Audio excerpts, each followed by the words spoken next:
Écoute les appels du Seigneur, le travail est très urgent.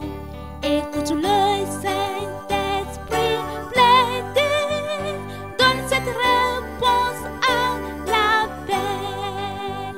Je suis prêt pour le service, mon cher Seigneur, envoie-moi, Seigneur. Je désire être ce que tu veux que je sois, et j'irai là où tu m'enverras. Oh, je suis prêt pour le service, mon cher Seigneur, envoie-moi, Seigneur. Quelle que soit la voie, c'est ton service ou la mort, oui, je suis prêt pour le service. Oui, il y a une voix qui t'appelle, lui prêteras-tu oreille? L'entends-tu prononcer ces mots? Donne cette réponse au Seigneur. Je suis prêt pour le service, mon cher Seigneur, envoie-moi, Seigneur. Je désire être ce que tu veux que je sois, et j'irai là où tu m'enverras. Oh, je suis prêt pour le service, mon cher Seigneur, envoie-moi, Seigneur. Quelle que soit la voie, c'est ton service ou la mort, oui, je suis prêt pour le service. Plusieurs âmes meurent dans le péché, viens vite pour les secourir, car le temps passe rapidement. Diras-tu donc à Jésus, je suis prêt pour le service, mon cher Seigneur, envoie-moi, Seigneur. Je désire être ce que tu veux que je sois, et j'irai là où tu m'enverras. Oh, je suis prêt pour le service, mon cher Seigneur, envoie-moi, Seigneur. Quelle que soit la voie, c'est ton service ou la mort, oui, je suis prêt pour le service.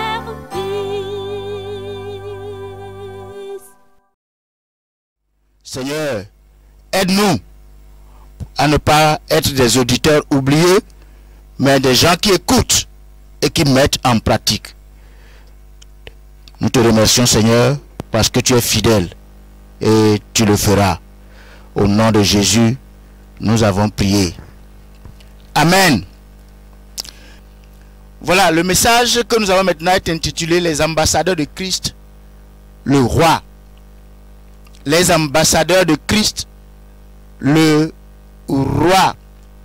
Je vais vous lire dans le livre de Matthieu, l'évangile selon saint Matthieu, au chapitre 6, les versets 9 et 10. Matthieu, chapitre 6, les versets 9 et 10. Voici donc comment vous devez prier. Notre Père qui es aux cieux, que ton nom soit sanctifié, que ton règne vienne, que ta volonté soit faite sur la terre comme au ciel. Les ambassadeurs de Christ, le roi. Le passage que nous lisons nous parle de Dieu, le Dieu céleste. C'est Jésus qui est en train de parler dans ce passage et il dit à ses disciples, voici donc comment vous devez prier. Notre Père qui es aux cieux, que ton nom soit sanctifié, que ton règne vienne, que ta volonté soit faite sur la terre comme au ciel. Ces deux versets parlent du royaume de Dieu, le royaume céleste. Jésus est le roi venu de la maison du Père depuis le ciel. Et l'objectif de Jésus-Christ, c'est d'enseigner aux hommes le règne de Dieu, enseigner aux hommes le royaume de Dieu, faire connaître aux hommes le royaume de Dieu. Jésus est donc venu sur la terre pour établir et faire respecter la volonté de Dieu parmi les hommes. Vous comprenez ça? Faire respecter la volonté de Dieu parmi les hommes ici sur terre. Regardez le verset 10. Que ton règne vienne, que ta volonté soit faite sur la terre comme au ciel. Et Jésus est en train de dire à ses disciples que c'est la volonté de Dieu, comme elle se fait au ciel, qui doit se faire aussi sur la terre. Et donc, nous comprenons que Jésus veut établir le règne de Dieu sur terre. Je vous lis un autre passage dans Jean au chapitre 20, verset 21. Jean chapitre 20, verset 21. Jésus leur dit de nouveau: la paix soit avec vous. Comme le Père m'a envoyé, moi aussi je vous envoie. La paix soit avec vous. Comme le Père m'a envoyé, moi aussi je vous envoie. Voilà. Le Père a envoyé Jésus pour venir représenter les intérêts du ciel, les intérêts du royaume de Dieu sur la terre. Et aujourd'hui, nous comprenons très bien que Jésus est au ciel et il nous envoie pour le représenter partout dans le monde. Et tout le temps que Jésus avait passé ici sur terre, pendant tout ce temps-là, Jésus vivait et faisait rien que la volonté du Père. Je voudrais vous dire, chrétiens que vous êtes, enfants de Dieu que vous êtes, rachetés de Jésus-Christ que vous êtes, partout où vous êtes sur la terre, c'est pour représenter Jésus-Christ et ses intérêts. Partout où un chrétien se trouve sur la terre, il doit comprendre que l'objectif, c'est de représenter Jésus et ses intérêts. Et c'est pourquoi l'apôtre Paul dit dans 2 Corinthiens au chapitre 5, 2 Corinthiens au chapitre 5, l'apôtre Paul nous dit au verset 20, nous faisons donc les fonctions d'ambassadeurs pour Christ. Nous faisons donc les fonctions d'ambassadeurs pour Christ, comme si Dieu exhortait par nous. Nous vous en supplions au nom de Christ, soyez réconciliés avec Dieu. Voilà. Donc, un chrétien sur terre a une fonction d'ambassadeur. Il représente Christ. Il est ambassadeur de Christ ici sur terre. Et ça explique bien notre message. Les ambassadeurs de Christ, le roi. Voilà. Nous allons parler de 3 points au cours de ce message. Le premier point, les marques et les caractéristiques des ambassadeurs de Christ. Les marques et les caractéristiques des ambassadeurs de Christ. Et deuxième point, le deuxième point, la mission et la consécration des ambassadeurs de Christ. Le troisième point, les moyens et la confiance des ambassadeurs de Christ. Donc, revenons au point numéro 1. Les marques et les caractéristiques des ambassadeurs de Christ. Voilà.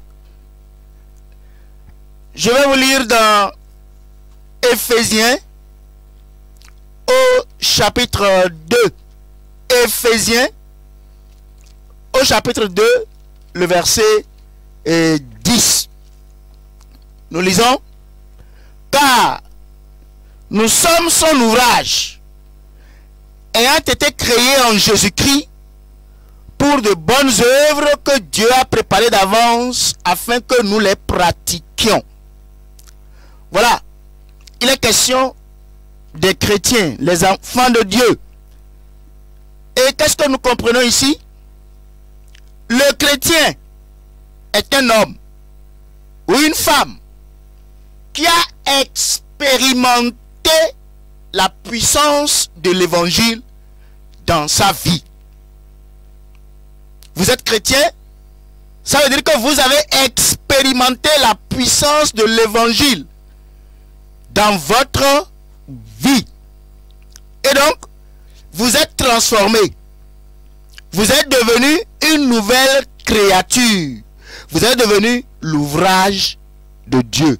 Voyez encore le passage, Éphésiens 2:10. Car nous sommes son ouvrage, ayant été créés en Jésus-Christ, pour de bonnes œuvres que Dieu a préparées d'avance, afin que nous les pratiquions. Dans 2 Corinthiens, au chapitre 5. 2 Corinthiens, au chapitre 5, versets 14 et 15. 2 Corinthiens, chapitre 5, versets 14 et 15. Car l'amour de Christ nous presse, parce que nous estimons que si un seul est mort pour tous, tous donc sont morts. Et qu'il est mort pour tous, afin que ceux qui vivent ne vivent plus pour eux-mêmes, mais pour celui qui est mort et ressuscité pour eux. Voilà. Et donc le verset 17 dit: si quelqu'un est en Christ, il est une nouvelle créature. Les choses anciennes sont passées. Voici, toutes choses sont devenues nouvelles. C'est ce que nous sommes en train de dire. Votre vie maintenant a complètement changé. Et vous vivez désormais, non plus pour vous-même, mais pour le Seigneur. Et là, nous devons comprendre ceci. Quand ça arrive comme cela, en tant que chrétien, vous devenez un citoyen du ciel. Vous devenez quoi? Un citoyen du ciel. Dans Philippiens, au chapitre 3, verset 20. Philippiens chapitre 3, le verset 20. Mais notre cité à nous est dans les cieux, d'où nous attendons aussi comme sauveur le Seigneur Jésus-Christ. Notre cité, en tant que chrétien, notre cité à nous est dans les cieux, d'où nous attendons aussi comme sauveur le Seigneur Jésus-Christ. Ça veut dire quoi? Notre cité est dans les cieux. Le chrétien est un citoyen du ciel. Il est un étranger qui représente les intérêts du ciel sur la terre. Vous êtes chrétien, comprenez donc que vous êtes un étranger dans votre pays de résidence où vous êtes. Vous êtes un étranger et vous représentez les intérêts du ciel dans votre pays de résidence. Et donc, à quoi doit ressembler la vie d'un représentant de Dieu? Quelqu'un qui représente Christ sur la terre, à quoi doit ressembler sa vie? À quoi est-ce que votre vie doit ressembler? Quelles doivent être les marques, les caractéristiques d'un ambassadeur de Christ? Voilà. Donc je vais vous donner ces marques, ces caractéristiques. Voilà. Maintenant, la première des choses, quand on est chrétien, quand on est ambassadeur de Christ, quand on représente Christ sur terre, la première des choses, c'est que on renonce à soi-même. Le chrétien, l'ambassadeur de Christ, dans son pays de résidence, là où il est, il renonce à lui-même. Il renonce à la vie du monde. Il renonce à la vie qui se mène dans le pays où il représente Dieu. La vie qui est menée dans votre pays de résidence. Par exemple, je suis à Lomé au Togo. En tant qu'ambassadeur de Christ, la capitale de mon pays est au ciel. La capitale de mon pays est au ciel. C'est de là qu'on m'envoie. Celui qui m'a envoyé, celui que je représente, celui que vous représentez, il est au ciel. Et donc vous êtes ici, là où vous êtes présentement, dans la résidence ici sur terre, et vous représentez les intérêts du ciel. Et donc vous êtes un étranger. Et vous ne pouvez pas renoncer à Christ et représenter Christ. Vous ne pouvez pas représenter Christ si vous ne renoncez pas à vous-même. Je répète, vous êtes un étranger sur la terre. Et vous n'avez pas à vivre comme les gens de la terre. Votre appel consiste à suivre Christ là où vous êtes, en le représentant valablement, sans faille. Et donc, dans Luc, au chapitre 9, nous lisons le verset 23. Luc, chapitre 9, verset 23. Là, il est dit, puis il dit à tous, si quelqu'un veut venir après moi, qu'il renonce à lui-même, qu'il se charge chaque jour de sa croix et qu'il me suive. Là où vous êtes, dans votre pays de résidence, vous suivez Christ. Vous ne suivez pas les gens que vous voyez autour de vous. Vous suivez Christ. Vous représentez Christ. Et donc, vous renoncez à vous-même et vous vous chargez de la croix. Et vous suivez le Seigneur. Deuxième chose, vous menez une vie crucifiée. C'est encore dans Luc 9, 23. Se charger chaque jour de sa croix. Ça veut dire quoi? C'est mourir à soi-même. C'est mourir au péché. C'est mourir au monde. Et c'est la condition de vie d'un ambassadeur de Christ. Vous devez soutenir et défendre la cause de Christ. Et vous n'arriverez pas à le faire si vous ne renoncez pas à vos intérêts personnels. Vous ne renoncez pas à vous-même. Voilà. Et donc, le renoncement à soi de la vie crucifiée. Troisième chose, comme marque et caractéristique, c'est que vous vous engagez envers Dieu. L'engagement envers Dieu. Nous trouvons ça dans Matthieu au chapitre 11. Matthieu chapitre 11, le verset 29. Là, nous lisons, prenez mon joug sur vous et recevez mes instructions, car je suis doux et humble de cœur, et vous trouverez du repos pour vos âmes. Prenez mon joug sur vous et recevez mes instructions. Vous avez été instruit dans les écoles de ce monde. Vous avez fréquenté les universités de ce monde. Vous avez étudié l'histoire de ce monde, la philosophie de ce monde. Vous avez étudié les sciences de ce monde. Vous avez étudié la psychologie, la sociologie de ce monde.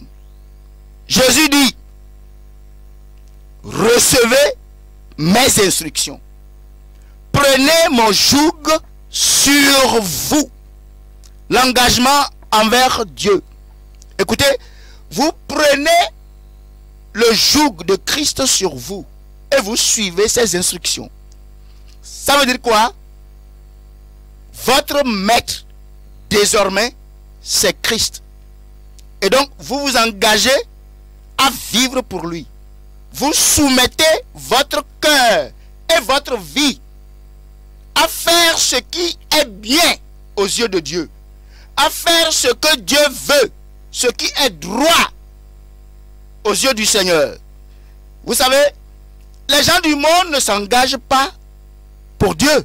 Les gens du monde s'engagent pour eux-mêmes et pour leurs affaires, pour leur business. Mais un ambassadeur de Christ, dans son pays de résidence, il s'engage pour Dieu. Quatrième chose, c'est la discipline personnelle. La discipline personnelle. L'ambassadeur de Christ a besoin de discipline personnelle. Dans 1 Corinthiens au chapitre 9.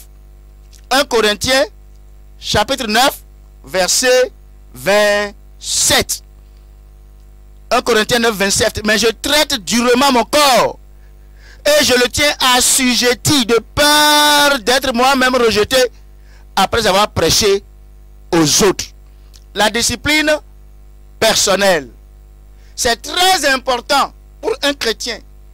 Dans un monde où il y a du laisser-aller, dans un monde où chacun fait ce qu'il veut, ce qui lui plaît, ce qui lui passe par la tête, dans un monde où il n'y a plus de normes à suivre, il n'y a plus de principes à suivre, vous avez besoin de discipline personnelle pour suivre les principes du royaume de Dieu et rejeter ce qui se fait autour de vous ici sur terre. Autre chose, c'est l'humilité.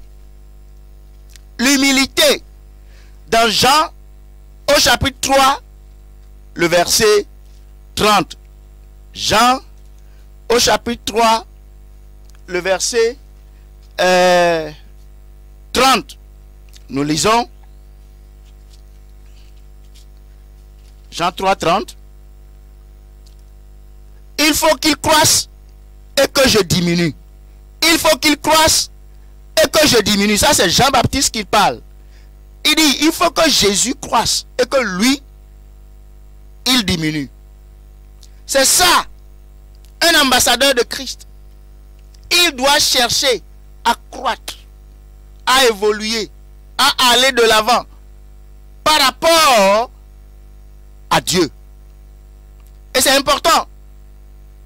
Christ doit croître en nous.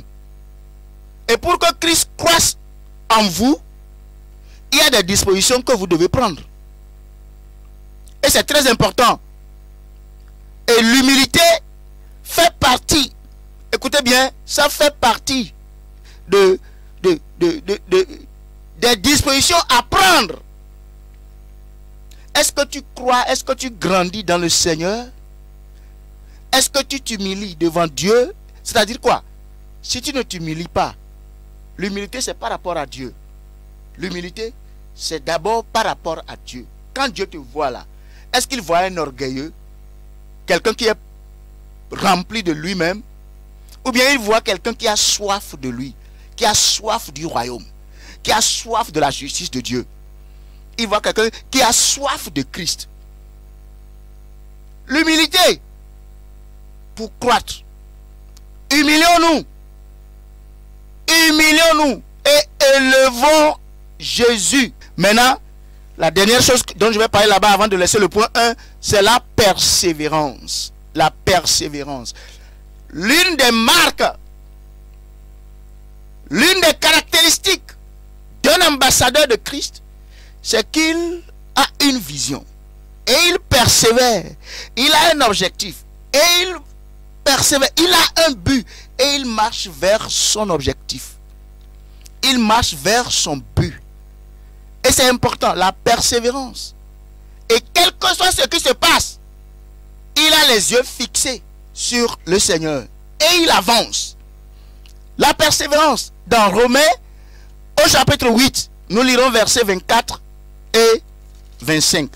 Romains 8, les versets 24 et 25. Romains, au chapitre 8, les versets 24 et 25. Car c'est en espérance que nous sommes sauvés. Or, l'espérance qu'on voit n'est plus espérance. Ce qu'on voit, peut-on l'espérer encore? Verset 25. Mais si nous espérons ce que nous ne voyons pas, nous l'attendons avec persévérance.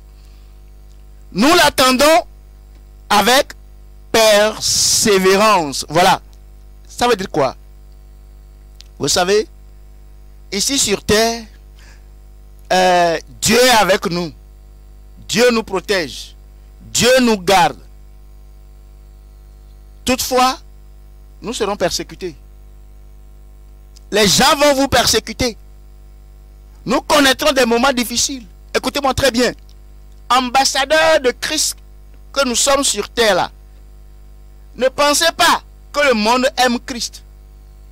Nous sommes dans une période, cette période dans laquelle nous sommes vers la fin de l'année, beaucoup de gens, quand vous rentrez même dans les supermarchés, vous allez entendre des chants religieux. Des chants religieux, vous allez entendre, vous allez croire que dans ce supermarché là, tout le monde aime Christ. Que le propriétaire du supermarché là, il aime Christ. Écoutez, la plupart de nos supermarchés dans nos pays là, les propriétaires là sont des chrétiens. Ah, ils ne sont même pas du pays dans lequel vous êtes. Ils sont venus d'ailleurs. C'est des commerçants. C'est des commerçants.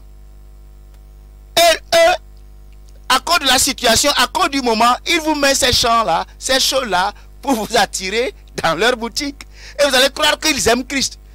Non. On doit comprendre. Écoutez-moi très bien. Nous sommes ici au Togo. Qui peut persécuter l'ambassadeur des États-Unis ici au Togo? Qui peut persécuter l'ambassadeur de l'Allemagne ici au Togo? Qui peut persécuter l'ambassadeur de la France ici au Togo? Personne. Mais vous, parce que vous êtes ambassadeur de Christ, vous représentez les intérêts de Christ sur terre, vous serez persécutés. C'est la preuve que le monde n'aime pas Christ. Vous serez persécutés, vous serez haïs de tous. C'est ce que Jésus dit. À cause de mon nom, nous serons persécutés, nous connaîtrons des moments difficiles, mais nous attendons les biens meilleurs qui ne sont pas de ce monde. Nous attendons le bonheur indescriptible sans fin, avec Dieu au ciel. Et avec cela en vue, rien ne peut nous empêcher de persévérer jusqu'au bout, quelle que soit la situation. Voilà. Et donc, nous comptons sur le Seigneur. Le Seigneur nous aidera. Maintenant, voyons le point 2, la mission et la consécration des ambassadeurs de Christ. J'ai parlé des marques et des caractéristiques. Maintenant, quelle est notre mission? Et c'est important. Et à cause de cette mission, on a besoin de consécration. On a une mission noble, très importante. Je vous lis encore dans 2 Corinthiens, on avait lu, mais lisons encore 2 Corinthiens, au chapitre 5. Je lis maintenant à partir du verset 18. 2 Corinthiens chapitre 5 à partir du verset 18 jusqu'au verset 20. Il est dit, et tout cela vient de Dieu, qui nous a réconciliés avec lui par Christ, et qui nous a donné le ministère de la réconciliation. Dieu nous a donné le ministère de la réconciliation. C'est ça notre mission. C'est ça notre ministère. Le ministère de la réconciliation. La mission de la réconciliation. Car Dieu était en Christ, réconciliant le monde avec lui-même, en n'imputant point aux hommes leurs offenses. Et il a mis en nous la parole de la réconciliation. Voilà. Verset 20. Nous faisons donc les fonctions d'ambassadeurs pour Christ, comme si Dieu exhortait par nous. Nous vous en supplions au nom de Christ, soyez réconciliés avec Dieu. Vous savez, vous avez une position très importante dans le plan de Dieu. Vous êtes un ambassadeur de Christ, le représentant de Christ auprès de votre famille, auprès de vos voisins, auprès de vos prochains. Ambassadeur de Christ, représentant de Christ dans vos écoles, dans vos lieux de travail, dans votre pays de résidence. Dans votre pays de résidence. Ça peut être le Togo, ça peut être le Ghana, ça peut être le Bénin, Ça peut être le Burkina Faso, ça peut être la Côte d'Ivoire, ça peut être le Nigeria. Quel que soit votre pays de résidence, vous représentez Christ dans ce pays. Écoutez-moi très bien. Ce n'est pas votre pays de résidence là. Ce n'est pas ça qui compte. Ce qui compte, c'est la personne que vous représentez dans ce pays.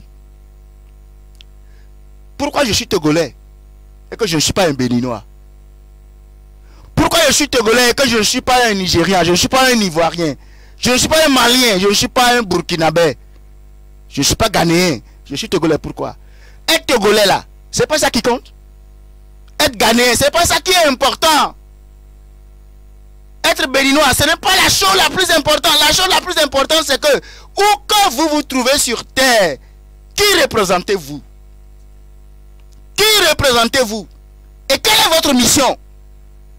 Quelle est votre mission? C'est la chose la plus importante. C'est ça. C'est ça.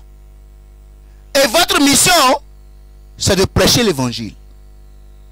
Faire connaître Christ là où vous êtes. Il a dit, allez partout, le monde. D'abord il a dit, tout pouvoir m'a été donné dans le ciel et sur la terre. Tout pouvoir m'a été donné dans le ciel et sur la terre. Allez, faites de toutes les nations des disciples, les baptisant au nom du Père, du Fils et du Saint-Esprit. Et enseignez-leur à observer tout ce que je vous ai prescrit. Et voici, je suis avec vous tous les jours jusqu'à la fin du monde. Voilà la mission. Mission commandée. Oui. Mission céleste que Dieu nous donne sur terre en tant que représentant de Christ. Marc 16, 15, il dit, allez prêcher la bonne nouvelle. Prêchez la bonne nouvelle. Allez par tout le monde. Prêchez la bonne nouvelle à toute la création. Celui qui croira et qui sera baptisé sera sauvé. Celui qui ne croira pas sera condamné. Il dit dans Actes chapitre 1, verset 8. Mais vous recevrez une puissance, le Saint-Esprit survenant sur vous. Et vous serez mes témoins à Jérusalem, dans toute la Judée, dans la Samarie et jusqu'aux extrémités de la terre. Voilà la mission. Et cette mission n'est pas une petite mission.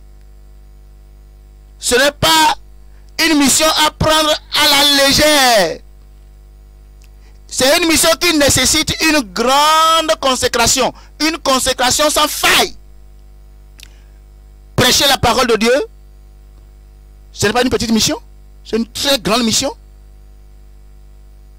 Ah, cette mission-là, ça dépasse largement la mission des ambassadeurs des pays. Oui, ça dépasse la mission des ambassadeurs qui sont envoyés d'autres pays dans d'autres pays. Nous sommes envoyés du ciel. Si quelqu'un vient des États-Unis comme ambassadeur des États-Unis au Togo chez nous, il représente qui? Il représente les États-Unis ici. Il représente le gouvernement des États-Unis ici. Et vous pensez que la mission du gouvernement des États-Unis ici au Togo dépasse la mission du ciel ici au Togo?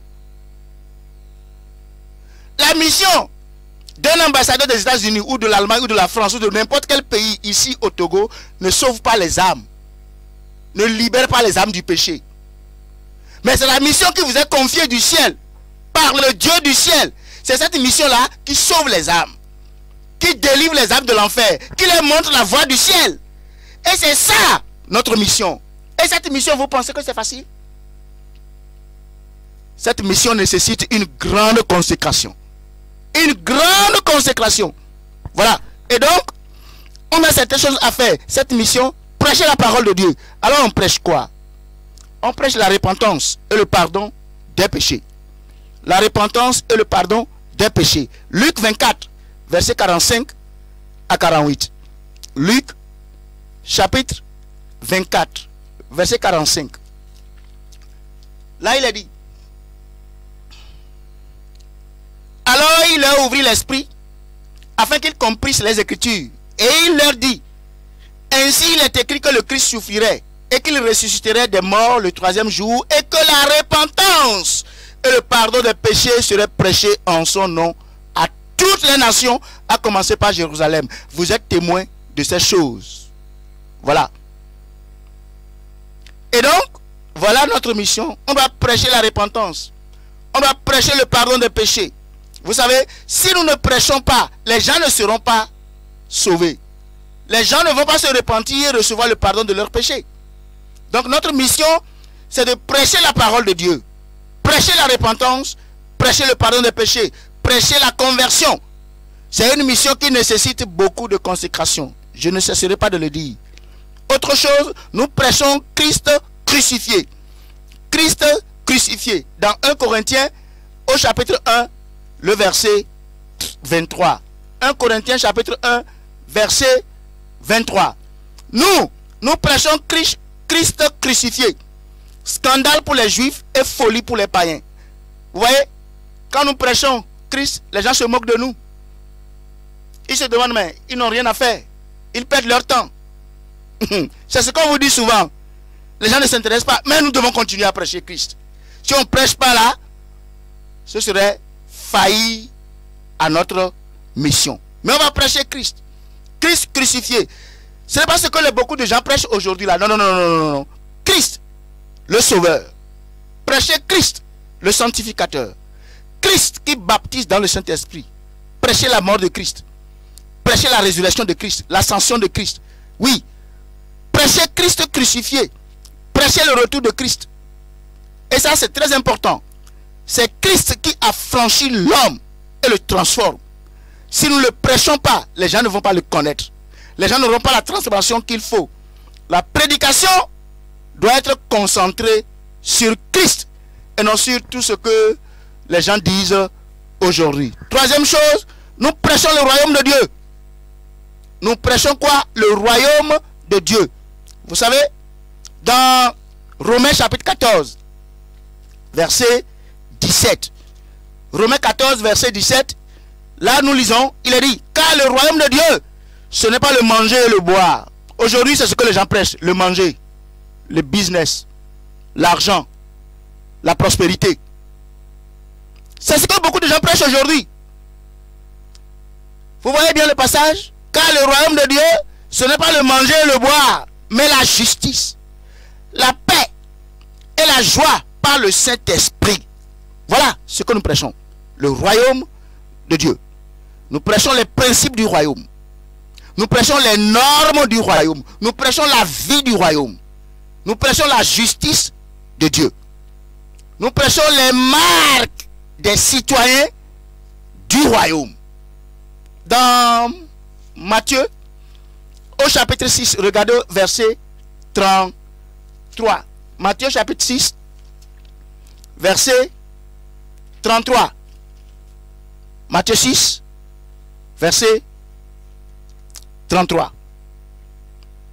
Cherchez premièrement le royaume et la justice de Dieu, et toutes ces choses vous seront données par-dessus.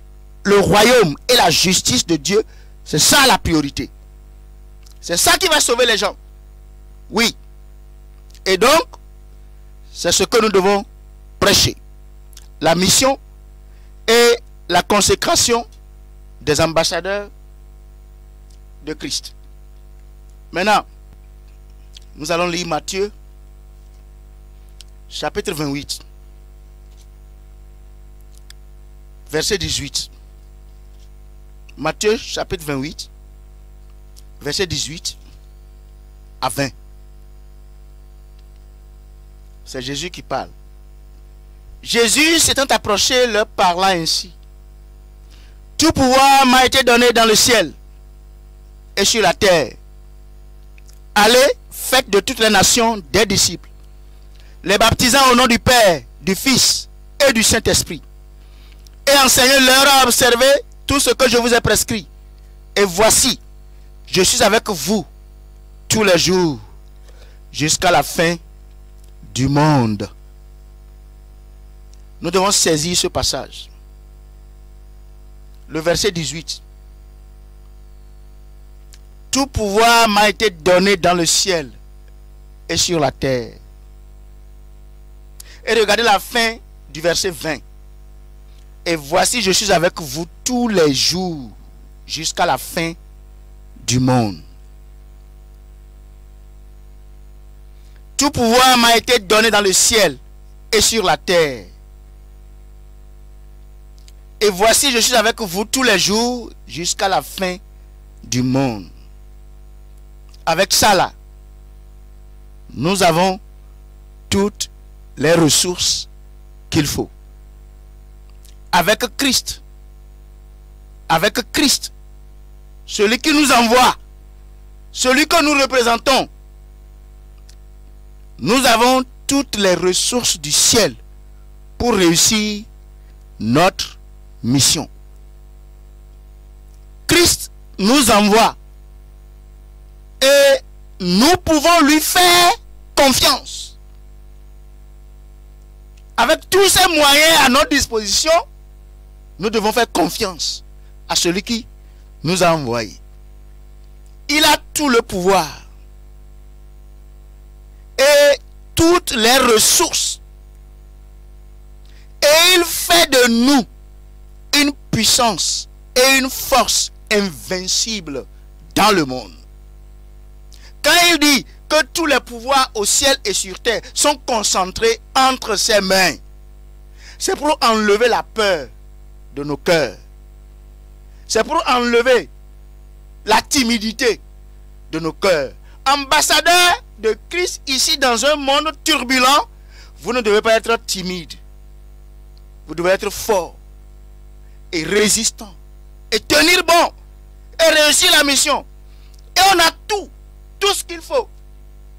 Regardez, il dit, et voici, je suis avec vous tous les jours jusqu'à la fin du monde. Vous n'avez à craindre quoi que ce soit. Voilà. Christ vous a investi d'autorité et de puissance. Il nous a investi d'autorité et de puissance. Et regardez, il nous a donné son nom. Nous avons le nom de Jésus. Nous avons la parole de Dieu. Nous avons l'Esprit Saint. Nous avons le sang de Jésus. Et vous pouvez à tout moment recourir à Dieu au ciel pour vous assister, pour vous soutenir. À tout moment. Alors, il n'y a plus à craindre quoi que ce soit. S'il y a quelque chose à faire, c'est de faire confiance au Seigneur. C'est de se confier au Seigneur. Et allez, continuez le travail. Accomplir notre mission. Et nous allons réussir cette mission. Dans Luc, au chapitre 10, verset 19. Luc, chapitre 10, verset 19. C'est Jésus qui parle. On doit prendre ces paroles-là au sérieux. Très important. Luc 10, 19. Voici, je vous ai donné le pouvoir de marcher sur les serpents et les scorpions et sur toute la puissance de l'ennemi. Et rien ne pourra vous nuire. Rien. Il dit rien, rien. Et en faisant tout ça là, écoutez, notre joie, ce n'est pas parce qu'on a la puissance. Notre joie, c'est parce que nos noms sont écrits dans les cieux. Alléluia. Ambassadeur de Christ dans votre pays de résidence, comprenez, votre nom est écrit dans les cieux. La capitale de votre lieu de provenance, c'est le ciel. Ça se trouve au ciel. Et donc votre nom est inscrit là-bas. C'est ça qui nous réjouit. Quelle que soit notre réussite ici sur terre, la réussite de la mission est importante. Les gens doivent se convertir. Les gens doivent se repentir. Les gens doivent marcher dans la droiture, dans la justice, dans la sainteté et vivre pour le Seigneur. Et c'est votre travail, par l'aide de l'Esprit de Dieu, qui va les amener là. Et quelle que soit la réussite dans cette mission-là, n'oubliez pas, nos noms, vos noms sont écrits dans les cieux. Alléluia. Et on a confiance aussi longtemps qu'on continuera à servir le Seigneur, à accomplir notre mission, à aimer le Seigneur, à vivre pour le Seigneur. Nos noms resteront inscrits là-bas, dans les cieux. Et quelles que soient les difficultés qui adviendront, nous aurons la victoire. Dans Jean, au chapitre 16, verset 33. C'est Jésus qui parle encore ici. Jean 16, 33. Je vous ai dit ces choses afin que vous ayez la paix en moi.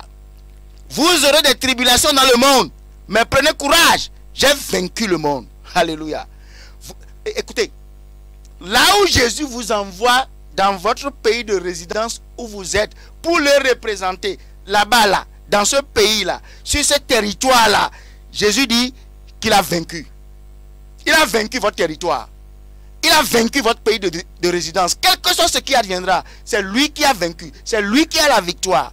Dans le monde, partout où vous êtes, il a vaincu. Pour nous, ces ambassadeurs, et nous faisons le travail. Quelles que soient les difficultés que nous avons, quels que soient les problèmes qui peuvent surgir de gauche et de droite, par-ci, par-là, ne vous inquiétez pas. Ne vous affolez pas. Écoutez très bien. On ne doit pas s'affoler. On ne doit pas du tout s'affoler. Écoutez bien. Pourquoi nous faisons retraite en ligne? Beaucoup de gens se sont affolés parce que il y a des décisions qui sont prises par nos autorités pour cette période de fête de fin d'année. Les autorités ne veulent pas. Et c'est une bonne décision. Ils ne veulent pas que après les fêtes, après ce temps de fin d'année, ces festivités-là, que le Covid-19 soit davantage propagé dans notre pays. Écoutez bien. Nos pays en Afrique, on n'a pas les moyens. On n'a pas les moyens. Si ce qui se passe en Europe là, vient chez nous dans nos pays là, nous serons décimés. Mais, par la grâce de Dieu, Dieu protège nos territoires. Dieu protège nos territoires. La technologie de l'Europe, des États-Unis, n'a pas pu les protéger. La science, tellement avancée sur ces territoires du Nord là, n'a pas pu les protéger. Mais en Afrique, où on est en retard même sur beaucoup de choses, regardez comment Dieu nous protège. Regardez comment Dieu combat pour nous. Et donc, les autorités étant conscientes de cette situation, ils ne veulent pas tenter Dieu. Elles ne veulent pas tenter Dieu. Elles ne veulent pas dire oui, comme Dieu nous protège ici, alors on va faire de n'importe quoi. Non! Elles prennent les précautions pour nous protéger. Et vous voyez, on doit les accompagner dans leurs précautions. On ne doit pas dire, ah voilà, voilà, ils ont fermé les églises, ils ont fait ceci, et puis vous êtes là, vous croisez les bras, vous ne faites plus rien. Moi, je suis ambassadeur. J'ai une mission. Quel que soit ce qui se passe là, on travaille. C'est pourquoi on est en ligne. Tout ce que ça nous a pris pour qu'on soit en ligne, Dieu seul sait. Maintenant, on est là. Et on vous envoie le message. Vous devez écouter, recevoir et représenter Christ comme il faut. Et Dieu nous aidera. Le Seigneur va nous aider. Il nous donnera la grâce et nous allons avancer. Et pour finir, je vous dis ceci. Vous savez, vous ne devez pas échouer. Avec tout ce que nous avons à notre disposition, aucun ambassadeur ne doit échouer. Vous êtes une puissance conquérante dans le monde. Vous êtes les représentants de Dieu, les ambassadeurs de Christ, le sel de la terre, la lumière du monde. Vous pouvez impacter la société, vous pouvez transformer le monde. Amen. Vous êtes des ambassadeurs de salut. Des ambassadeurs de salut. Quand vous parlez, les gens seront sauvés. Oui, allez par tout le monde et prêchez la bonne nouvelle à toute la création. Celui qui croira et qui sera baptisé sera sauvé. Des ambassadeurs de salut. Vous êtes des ambassadeurs de justice. Ça c'est clair. Des ambassadeurs de justice. Alléluia. Oui, des ambassadeurs d'amour. D'amour. Dieu est amour. Dieu est amour. Et nous le représentons. Dieu C'est la justice. Et nous les représentons. Je ne parle pas de la justice de nos terres, là, du monde. Hein. Non, non, non. Ça, la justice de Dieu, ça n'a rien à voir avec ce qui se passe sur la terre. Hein. Hein? La justice corrompue de la terre, là, ce n'est pas de ça qu'on parle. Hein. On parle de la justice d'en haut. Hein. La justice d'en haut, hein, qui fait pleuvoir sur les mauvais, sur les bons. Alléluia. Qui envoie Christ pour mourir à notre place et nous justifier. Alléluia. Nous parlons de la justice de Dieu. Et vous êtes les ambassadeurs de la justice. Les ambassadeurs d'amour. Associés, tous sauront que vous êtes mes disciples si vous vous aimez les uns les autres. Avec tout cela, mes frères, mes sœurs, allons, prêchons l'évangile. Prêchons le royaume de Dieu. Ambassadeurs de Christ. Proclamons la justice de Dieu partout. Vous êtes les représentants de Christ sur la terre. Vous avez de l'influence. Amen. Et vous ne devez pas échouer. Si vous échouez, c'est que vous avez manqué à votre mission.